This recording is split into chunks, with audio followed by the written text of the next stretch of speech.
Hello everyone, मैं संतोष sir. मैं आज आपके लिए फिर आया हूँ एक्टिव वॉइस और पैसिव वॉइस इंग्लिश ग्रामर का, जो 8th स्टैंडर्ड और 12th स्टैंडर्ड में बहुत इंपॉर्टेंट है। उसके साथ साथ कॉम्पिटिटिव एग्जाम की आप तैयारी कर रहे हैं तो उसके लिए भी बहुत ही यूजफुल रहने वाला है। और यदि आप स्पीकिंग सीख रहे हैं इंग्लिश में तो ये ग्रामर भी आपको बहुत मदद करेगा। तो चलिए शुरू करते हैं। जैसा कि आप जानते हैं, मेरे पहले 2 वीडियोज में मैंने एक्टिव वॉइस में और पैसिव वॉइस में असर्टिव सेंटेंसेस और इंपरेटिव सेंटेंसेस के बारे में वीडियो बनाया था। मुझे उम्मीद है कि आपको वीडियो अच्छा लगा होगा। आज हम कंटिन्यू करेंगे इंटेरोगेटिव सेंटेंसेस को हम कैसे एक्टिव वॉइस से पैसिव वॉइस में कन्वर्ट कर सकते हैं। तो देखिए, जैसा कि मैंने पहले से लिखा हुआ है आपको कि WH टाइप यानी जो इंटेरोगेटिव सेंटेंसेस है उनका स्ट्रक्चर होता कैसे, आप कैसे किसी WH टाइप क्वेश्चन को यानी इंटेरोगेटिव सेंटेंस को लिख सकते हैं। तो फॉर्मूला आपके सामने है, स्ट्रक्चर। आपको पहले WH वर्ड लिखना पड़ेगा। अब ये WH वर्ड में आप क्या लिख सकते हैं, जैसे आपको पहले से पता होगा WH वर्ड का मतलब आप व्हाट है, व्हेन है, वेयर है, हु है, तो ये सब क्या है हमारे WH वर्ड्स है। और भी है, ये हमारे WH वर्ड्स है, ठीक है। उसके बाद आपको हेल्पिंग वर्ब लिखना पड़ेगा। हेल्पिंग वर्ब को लेकर के मैंने आपको पहले के 2 वीडियो में एक्सप्लेन किया हुआ है, आप चाहे तो वीडियो जाकर देख सकते हैं। उसके बाद आपको सब्जेक्ट लिखना पड़ेगा। सब्जेक्ट यानी doer in the sentence, it means the person who does the action, जो एक्शन करता है वो सब्जेक्ट होता है। उसके बाद एक्शन वर्ड जिसको हम वर्ब बोलते हैं। फिर ऑब्जेक्ट यानी जो पर्सन या थिंग एक्शन रिसीव करता है वो ऑब्जेक्ट होता है। और उसके बाद हमें कॉम्प्लीमेंट्री पार्ट लिखना पड़ता है। तो इस तरीके से आप WH टाइप के सेंटेंसेस यानी इंटेरोगेटिव सेंटेंसेस लिखने के लिए इस स्ट्रक्चर का यूज कर सकते हैं।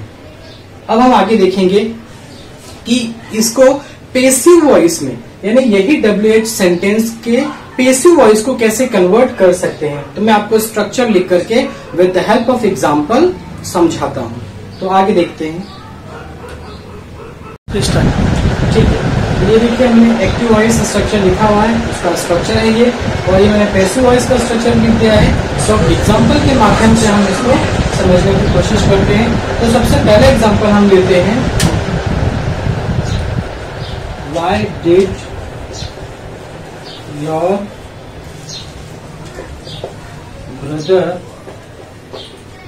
Right a letter. ठीक है, तो ये रहा हमारा एक एक्टिव वॉइस का इंटेरोगेटिव सेंटेंस जो कि WH में है, why did your brother write a letter. तो अकॉर्डिंग टू स्ट्रक्चर देखिए, ये हमारा एक्टिव वॉइस है, WH वर्ड है यहाँ पर, उसके बाद हेल्पिंग वर्ब है, ठीक है। हेल्पिंग वर्ब के बाद हमारा सब्जेक्ट है योर ब्रदर, कि किसने लिखा, द पर्सन, वो हमारा सब्जेक्ट हो जाएगा। इसमें कोई कंफ्यूजन की बात नहीं, क्योंकि लिखने वाला, काम करने वाला कर्ता होता है, सब्जेक्ट होता है, तो ये हो जाएगा हमारा सब्जेक्ट, ठीक है। उसके बाद यहाँ पर वर्ब है अकॉर्डिंग टू स्ट्रक्चर, और फिर अ लेटर, ब्रदर ने, your brother, what your brother right, okay.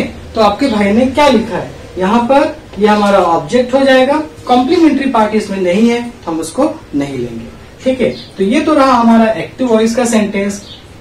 अब हम इसको इस स्ट्रक्चर के हेल्प से इसी एक्टिव वॉइस के सेंटेंस को इस पैसिव वॉइस के स्ट्रक्चर में कन्वर्ट करेंगे।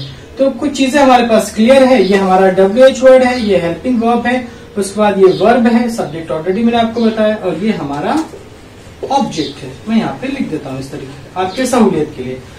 अच्छा, यदि आप मेरा पिछला वीडियो देखेंगे तो मैंने आपको बताया था कि अगर वर्ब का सेकेंड फॉर्म हो, ठीक है, वर्ब का सेकेंड फॉर्म हो, तो हम यहाँ पे लिख देता हूँ, वर्ब का सेकेंड फॉर्म हो तो हेल्पिंग वर्ब पैसिव वॉइस में, ध्यान दीजिए, पैसिव वॉइस में हम वॉज या वेयर का यूज करते हैं। अगर एक्टिव वॉइस के सेंटेंस में वर्ब का सेकेंड फॉर्म हो तो हम वहां पर वॉज या वेयर का यूज करते हैं पैसिव वॉइस लिखने के समय, ठीक है। तो ये तो हमारी जो प्रॉब्लम थी सॉल्व हो गई। अब हम इसी पूरे जो हमने इसको डिवाइड किया हुआ है उन सबको हम फॉर्मूला में पुट अप कर देते हैं। तो सबसे पहले WH वर्ड है, तो WH word as it is आ जाएगा हमारा। उसके बाद हेल्पिंग वर्ब है, तो आप हेल्पिंग वर्ब लिख लीजिए, क्योंकि यहाँ पे डिड और V2 फॉर्म, उसके लिए हम वॉज या वेयर का यूज करते हैं। और हम ये देखेंगे कि वॉज आएगा या वेयर आएगा। ठीक है। तो वो हमारा ऑब्जेक्ट निर्धारित करेगा कि ऑब्जेक्ट है क्या एक्चुअली। अब योर ब्रदर मतलब सिंगुलर, और सिंगुलर के साथ यहाँ पर वॉज का यूज होता है, तो हम WH के बाद वॉज लेकर आएंगे, ठीक है। तो वाई वॉज, उसके बाद हमारा V3 है। अब ऑब्जेक्ट है, तो यहाँ पे ऑब्जेक्ट क्या है हमारा, a letter. Why was a letter, ठीक है। ऑब्जेक्ट तक हम पहुंच गए। उसके बाद V3 है हमारा। राइट का थर्ड फॉर्म क्या है, रिटन, ठीक है। तो उसकी स्पेलिंग है ये, why was a letter written. उसके बाद कॉम्प्लीमेंट्री पार्ट है, यहाँ पर कॉम्प्लीमेंट्री पार्ट नहीं है तो हम उसको स्किप कर देंगे। उसके बाद बाय है तो बाय आप लिख दीजिए, और सब्जेक्ट यहाँ पर आपका योर ब्रदर, तो आप इसको यहाँ पर मेंशन कर दीजिए। तो इस तरीके से एक, और लास्ट में क्वेश्चन मार्क लगाना बिल्कुल न भूले। Why was a letter written by your brother. I hope आपको ये एग्जाम्पल समझ में आया होगा। आप इसको रिवाइज कर लेंगे। हम दूसरा एग्जाम्पल देखते हैं इसके लिए। ठीक, अब हम दूसरे एग्जाम्पल से इसको समझते हैं, ठीक है। तो हमारा दूसरा एग्जाम्पल,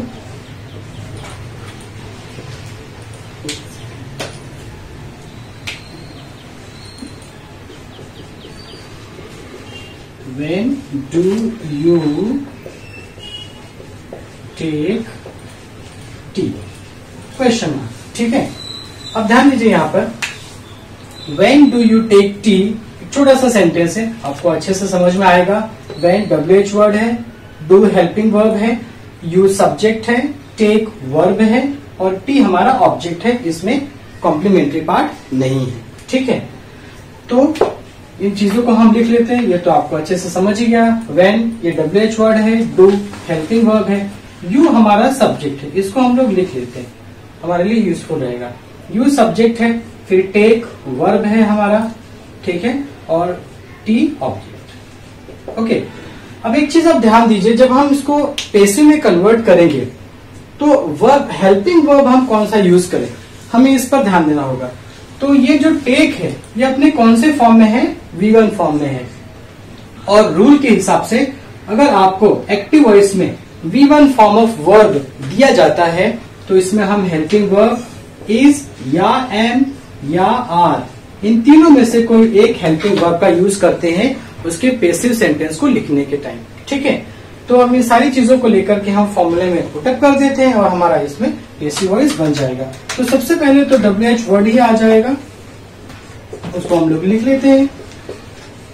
when, उसके बाद हेल्पिंग वर्ब का प्लेस है, तो हेल्पिंग वर्ब कौन सा, ये हमको इज या एम या आर में से कोई एक यूज करना है, लेकिन कौन सा ये हमें ऑब्जेक्ट निर्धारित करेगा। तो हमारा ऑब्जेक्ट है टी, जो कि एक सिंगुलर है, ठीक है। तो हमें अच्छे से पता है कि सिंगुलर के साथ इज का यूज होता है। So when is, okay. उसके बाद आप ऑब्जेक्ट पे आ जाइए। ऑब्जेक्ट हमारा टी है तो आप उसको टी लिख दीजिए। When is T. अब उसके बाद हमारा V3 फॉर्म है, तो आप अच्छे से जानते हैं टेक, इसका V3 फॉर्म क्या है, टेक है, तो आप उसको लिख दीजिए। उसके बाद कॉम्प्लीमेंट्री पार्ट है जो कि नहीं है सेंटेंस में, हम उसको स्किप कर देंगे। आप सीधे बाय पे जाइए, बाय लिख दीजिए, और सब्जेक्ट हमारा यू है तो you remains, you only same रहेगा। उसको आप लिख करके लास्ट में क्वेश्चन मार्क लगा दीजिए। तो इस तरीके से आपने इस दिए हुए एक्टिव वॉइस के सेंटेंस को पैसिव वॉइस में कन्वर्ट कर दिया। When is tea taken by you? Okay, अब हम थर्ड एग्जाम्पल से भी समझने की कोशिश करेंगे। तो यहाँ पे आपको थर्ड एग्जाम्पल लिख करके समझाता हूँ, ठीक है। अब हम तीसरा एग्जाम्पल भी इसमें समझते हैं। Who wrote the Ramayana, question mark, ठीक है। तो ये हमारा एक एक्टिव वॉइस का सेंटेंस है, हु रोट द रामायण। इसमें हमें WH का word who, wrote, right, wrote, written, ठीक है, ये हमारा सेकेंड फॉर्म है। तो सेकेंड फॉर्म जैसे आपको पता चला तो आपकी ये प्रॉब्लम सॉल्व हो गई कि मुझे जब मैं पैसिव वॉइस बनाऊंगा तो मैं हेल्पिंग वर्ब कौन सा यूज करूंगा, वो आपको समझ में आ गया वहां पर के, ठीक है। और ये हमारा हो जाएगा सब्जेक्ट, ये हमारा ऑब्जेक्ट, ठीक है। अब इसमें देखिए हु रोट द रामायण। अब यहाँ पे ये जोर दिया गया कि हु रोट द रामायण, हमको पर्सन के बारे में पूछ रहा है, तो ये हमारा ऑब्जेक्ट है। अब इसी चीज को हम लोग क्या करेंगे, इस स्ट्रक्चर में रखेंगे और अब इसका पैसिव वॉइस में कन्वर्ट करेंगे। एक चीज आप ध्यान दीजिए, जब आपको क्वेश्चन बाय हुम से पूछा जाए, तो आप उसका पैसिव में बदलते समय बाय हुम कर देंगे, ठीक है, जो कि बहुत कॉमनली यूज होता है। तो आप बाय हुम कर दीजिए। एक दूसरे तरीके से भी इसको लिखा जा सकता है, वो भी मैं आपको समझाता हूं। तो पहले हम ये तरीका अपनाते हैं बाय हुम, ठीक है। तो इसका आंसर लिख लेते हैं बाय हुम, ठीक है। अब ये बाय हुम WH वर्ड के साथ आ गया। उसके बाद हेल्पिंग वर्ब है, क्योंकि रोट है, V2 फॉर्म है, तो उसमें वॉज का यूज होगा, वॉज या वेर का यूज होगा। ऑब्जेक्ट के प्लेस पे रामायण है, रामायण सिंगुलर है, तो क्योंकि जाहिर सी बात है सिंगुलर है तो वॉज ही यूज होगा। सो बाय हुम वॉज, और ऑब्जेक्ट लिख दीजिए द रामायण, ठीक है। By whom was the Ramayan. उसका V3 फॉर्म लिख दीजिए रिटन, और लास्ट में क्वेश्चन मार्क लगा दीजिए। तो इस तरीके से by whom was the Ramayana written, ये हो गया आपका इस दिए हुए एक्टिव वॉइस का पैसिव वॉइस, ठीक है। इसको दूसरे एक तरीके से कैसे लिख सकते हैं, जो एक दूसरा तरीका है, हालांकि आप देखेंगे कि बोलचाल की भाषा में ये ज्यादा प्रचलित है। जो सेकेंड टाइप है वो रेयरली लोग यूज करते हैं, बट सेकेंड जो तरीका मैं आपको बता रहा हूं वो भी रॉन्ग नहीं है। तो उसमें आपको हु का हु ही रखना पड़ेगा। सेकेंड तरीका, who was the Ramayana written by, ऐसा इस तरीके से, ठीक है। तो ये आपका दूसरा तरीका हो गया लिखने का। इस फॉर्मूले के हिसाब से आप इस तरीके से भी लिख सकते हैं, और बोलचाल की भाषा में ये तरीका ज्यादा प्रचलित है। तो इस तरीके से 3 एग्जाम्पल के माध्यम से मैंने आपको WH टाइप के जो इंटेरोगेटिव सेंटेंसेस होते हैं उनको हम कैसे एक्टिव टू पैसिव में कन्वर्ट कर सकते हैं with the help of structural formula. Okay, तो ये मैंने आपको समझाया। अब इसके नेक्स्ट पार्ट में मैं आपको इंटेरोगेटिव के वर्बल सेंटेंसेस जो हेल्पिंग वर्ब से स्टार्ट होते हैं उनका हम कैसे एक्टिव से पैसिव में कन्वर्ट कर सकते हैं, ये मैं आपको नेक्स्ट वीडियो में लेकर आ रहा हूं, ठीक है। तो इसके पहले देखिए हमने जो इंटेरोगेटिव सेंटेंसेस है उसमें WH टाइप का किया है। अब हम लोग इसके वर्बल सेंटेंसेस को एक्टिव टू पैसिव में कन्वर्ट करेंगे।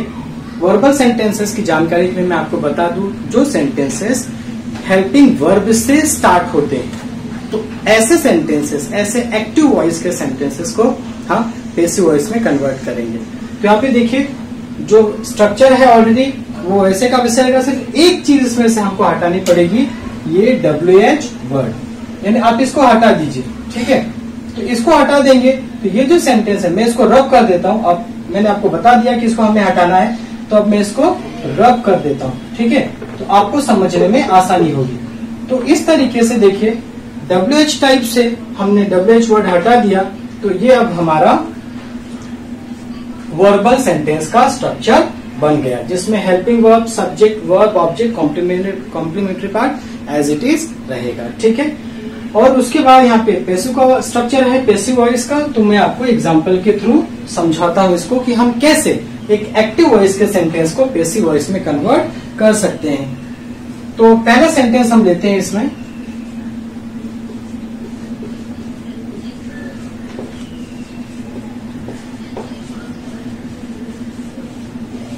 क्वेश्चन मार्क लगा दीजिए, does he eat a mango, ठीक है। अब does he eat a mango ये एक वर्बल सेंटेंस है, क्योंकि इसमें देखिए इसको हम लोग यस नो टाइप सेंटेंस भी कहते हैं और क्लोज एंडेड सेंटेंस भी कहते हैं। इसके 3 नाम हैं, लेकिन है सवाल एक ही, ठीक है।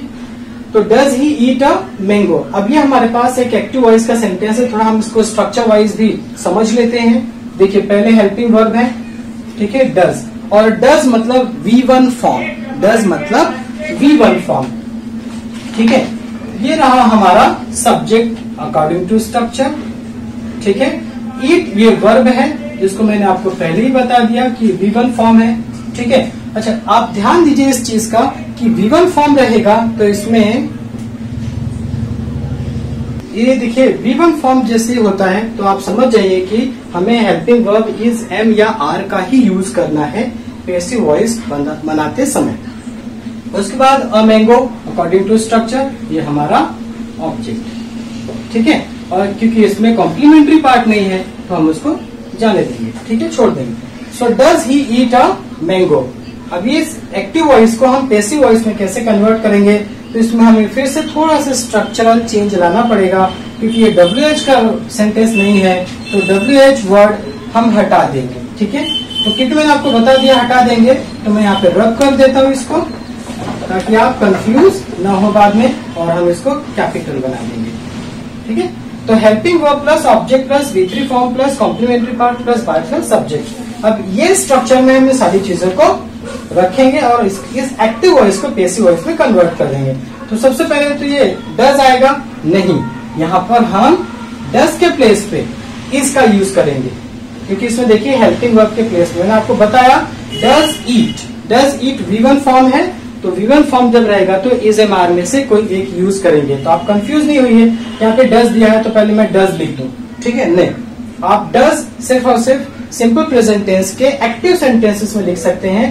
पैसिव सेंटेंसेस में आपको इज एम आर में से ही कोई एक यूज करना है। तो यहाँ पर मैं इसका आंसर बता देता हूँ आपको। सबसे पहले आपको इज लिखना पड़ेगा, क्योंकि a mango object he decide करता है कि कौन सा हेल्पिंग वर्ब यूज होगा, ठीक है। तो क्योंकि ऑब्जेक्ट हमारा सिंगुलर में है तो यहाँ पर हेल्पिंग वर्ब भी सिंगुलर वाली ही यूज होगी, जो कि है इज। तो इज कैपिटल से स्टार्ट करेंगे, ठीक है। इज अब ऑब्जेक्ट है यहाँ फॉर्मूले में, तो हम पहले लिख देंगे इज अ मैंगो, ठीक है, इज अ मैंगो। उसके बाद V3 फॉर्म है, V3 फॉर्म के लिए आप क्या करेंगे, ईट है, इसका V3 फॉर्म क्या है, eaten. So is a mango eaten. इसमें उसके बाद कॉम्प्लीमेंट्री पार्ट है जो कि नहीं है, तो हम उसको स्किप कर देंगे। और उसके बाद आप बाय लिख दीजिए अकॉर्डिंग टू फॉर्मूला, और फिर सब्जेक्ट हमारा क्या है, ही। तो मैंने आप देखिए पहले वीडियो में आपको बताया था ही चेंजेस इनटू हिम, ठीक है। तो वो हमारा इस तरीके से, और लास्ट में क्वेश्चन मार्क हम दे देंगे। तो इस तरीके से is a mango eaten by him, ये आपका इस एक्टिव वॉइस का पैसिव वॉइस हो गया, ठीक है। अब हम दूसरे एग्जांपल से इसको और अच्छे से समझने की कोशिश करेंगे। सेकंड एग्जांपल से हम इसको और अच्छे से समझने की कोशिश करते हैं। तो हमारा सेकंड एग्जांपल है, did you read the book, question mark, ठीक है। Did you read the book, ये हमारा एक्टिव वॉइस का सेंटेंस है, हमें इसे पैसिव वॉइस में कन्वर्ट करना है। तो पहले हम इसका स्ट्रक्चर समझ लेते हैं, ये किस तरीके से इस स्ट्रक्चर के हिसाब से ठीक है या नहीं है। तो पहले आप देखिए हेल्पिंग वर्ब है, डिड है यहाँ पर, उसके बाद सब्जेक्ट है, क्योंकि रीड करने वाला, जो रीड करेगा वही सब्जेक्ट होगा, काम करने वाला, डूअर इन द सेंटेंस, ये हमारा सब्जेक्ट है। उसके बाद रीड, क्योंकि यहाँ पे डिड ऑलरेडी है, तो हमेशा आप ध्यान दीजिए इस चीज का कि अगर आप सेंटेंस में डिड का यूज करते हैं तो आपको वर्ब का फर्स्ट फॉर्म ही लिखना है। लेकिन क्योंकि ये दोनों मिलकर के हमें V2 फॉर्म बनाएंगे, तो यहाँ लिखने के बजाय मैं आपको यहाँ पर समझाता हूँ कि V2 फॉर्म, ठीक है। सो एक ही सेंटेंस में दो डिड नहीं हो सकते, दो सेकंड फॉर्म नहीं हो सकते। यहाँ पर डिड आपने लिखा तो वर्ब का फर्स्ट फॉर्म लिखना पड़ेगा, बट ओवरऑल हमारे पास यहाँ सेंटेंस में V2 फॉर्म ही है, ठीक है। तो V2 फॉर्म है, एक चीज आपको क्लियर हो गई भाई, V2 फॉर्म है तो वॉज या वेयर में से कोई एक हेल्पिंग वर्ब हमें पैसिव वॉइस बनाते समय यूज करना है। उसके बाद ये आपको रीड के बाद ये हमारा वर्ब और ये ऑब्जेक्ट, ठीक है, क्लियर सबको। तो did you read the book, ये हमारा verb V2 form, was were मिल जाएगा हमें, सब्जेक्ट है रीड ये, और यहाँ पे द बुक। अब इसी चीज को हम इसी फॉर्मूले में पुटअप कर देंगे तो हमें इसका इस सेंटेंस का पैसिव वॉइस मिल जाएगा। तो जैसे मैंने आपको पहले सेंटेंस में बताया कि डिड ये सिर्फ और सिर्फ सिंपल पास्ट टेंस के एक्टिव वॉइसेस में यूज होता है, पैसिव वॉइस में डिड यूज नहीं होता। तो यहाँ पे आपको क्या लिखना पड़ेगा, वॉज या वेयर लिखना पड़ेगा। लेकिन क्या लिखे, वॉज लिखे या वेयर लिखे, ये हमें ऑब्जेक्ट बताएगा। तो ऑब्जेक्ट हमारा क्या है, द बुक, ये एक सिंगुलर है, और क्योंकि ये सिंगुलर है इसलिए हमें सिंगुलर वाली हेल्पिंग वर्ब भी लेनी पड़ेगी जो कि है वॉज। तो हम पहले इसका आंसर इस तरीके से शुरू करेंगे, वॉज से वॉज, उसके बाद हमारा ऑब्जेक्ट है, यहाँ पे सेंटेंस में ऑब्जेक्ट है द बुक, उसको आप लिख दीजिए, ठीक है। उसके बाद हमारा V3 फॉर्म है। अब रीड, क्योंकि आप देखेंगे जब तो रीड, रेड, रेड इस तरीके से बोला जाता है, लेकिन उसकी स्पेलिंग एक ही होती है READ, लेकिन इसका प्रोनाउंसिएशन चेंज होता है। तो स्पेलिंग यही रहेगी लेकिन इसका प्रोनाउंसिएशन चेंज हो जाएगा। So was the book red. अब यहाँ पे देखिए कॉम्प्लीमेंट्री पार्ट है, क्योंकि सेंटेंस में कॉम्प्लीमेंट्री पार्ट नहीं है तो हम उसको स्किप कर देंगे और यहाँ पर आगे जाएंगे बाय और सब्जेक्ट। यहाँ पे सब्जेक्ट यू है and you remains same, you change नहीं होता, यहाँ पर यू का यू ही रहेगा और लास्ट में क्वेश्चन मार्क लगाना न भूलें, नहीं तो आपका रॉन्ग हो सकता है। तो इस तरीके से was the book read by you. तो ये दो एग्जाम्पल के माध्यम से आप समझे होंगे कि किस तरीके से हम वर्बल सेंटेंसेस के एक्टिव वॉइस को पैसिव वॉइस में कन्वर्ट कर सकते हैं। आई होप आपको ये इंटरोगेटिव का टाइप, दोनों टाइप, WH टाइप और वर्बल टाइप समझ में आया होगा। इसी तरीके के और भी वीडियो अलग अलग टॉपिक पर मैं लेकर आता रहूंगा। वीडियो आपको अच्छा लगे तो आप लाइक कीजिए, सब्सक्राइब कीजिए और शेयर कीजिए। मिलते हैं नेक्स्ट वीडियो में। Thank you. मुझे पूरी उम्मीद है कि आपको ये दोनों वीडियो इंटरोगेटिव के अच्छे से समझ में आए होंगे। मैं एक क्वेश्चन आपको देता हूँ होमवर्क के लिए, आप मुझे इसका आंसर कमेंट बॉक्स में बताइए। तो मैं यहाँ पे बोर्ड पे लिख देता हूँ, आप उसका आंसर मुझे कमेंट में जाके टाइप करके बताइएगा।